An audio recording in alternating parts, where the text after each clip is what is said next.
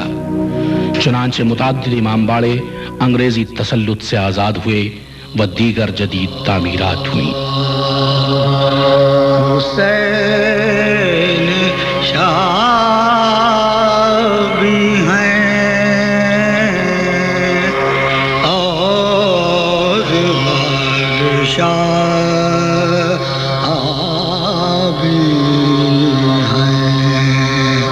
حسین دین بھی ہے اور بنا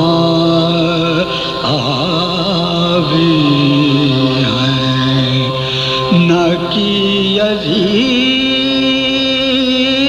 کی بیعت کٹا دیا سر کو، نہ کی یزید کی بیعت کٹا دیا سر کو،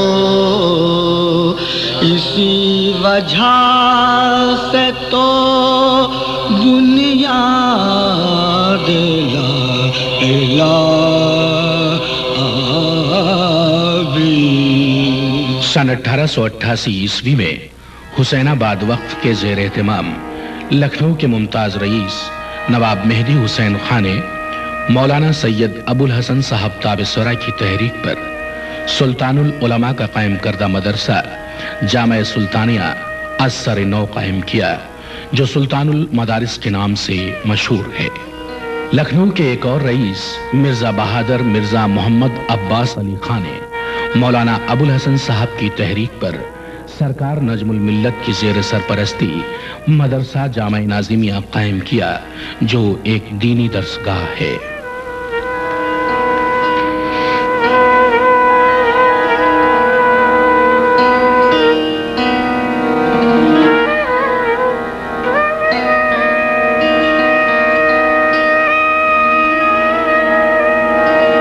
مہاراجہ سر محمد علی محمد خان آف محمود آباد نے مدرسہ الواعظین کے نام سے کیننگ اسٹریٹ پر ایک مدرسہ قائم کیا۔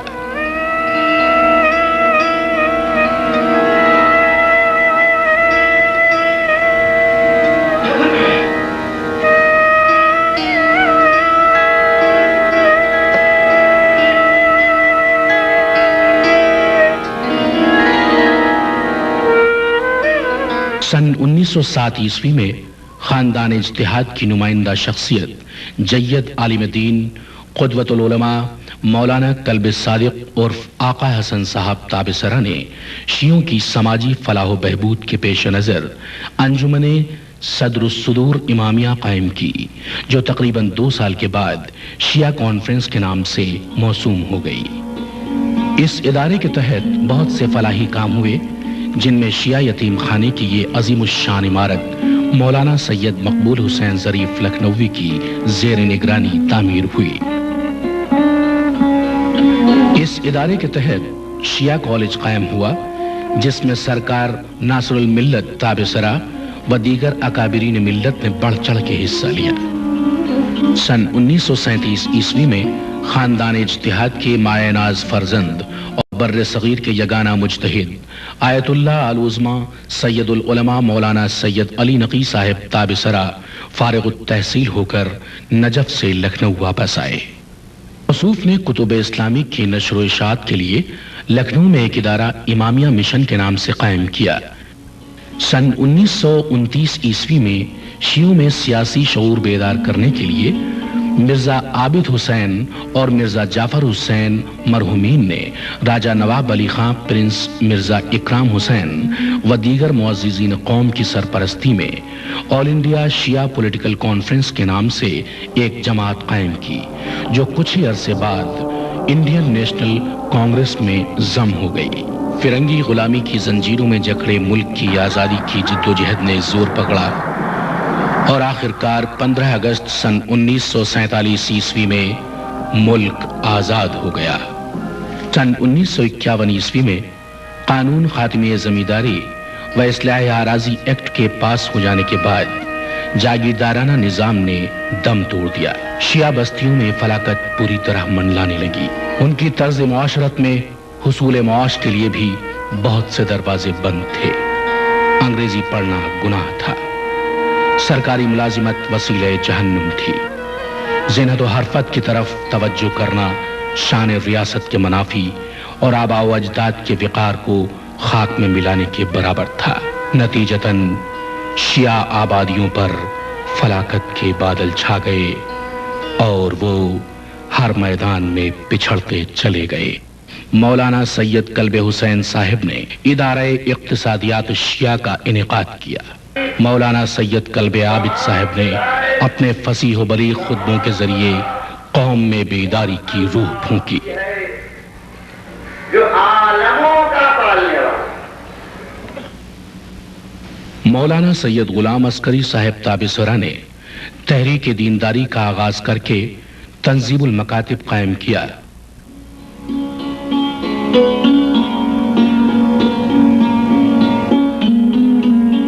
اسی تحریک سے متاثر ہو کر علی کانگریس کے صدر الحاج مرزا جاوید مرتضی نے تحریک دین فہمی کا آغاز کیا، لیکن ان سب کے باوجود قوم کی بدحالی میں کوئی خاص سدھار ممکن نہ ہو سکا۔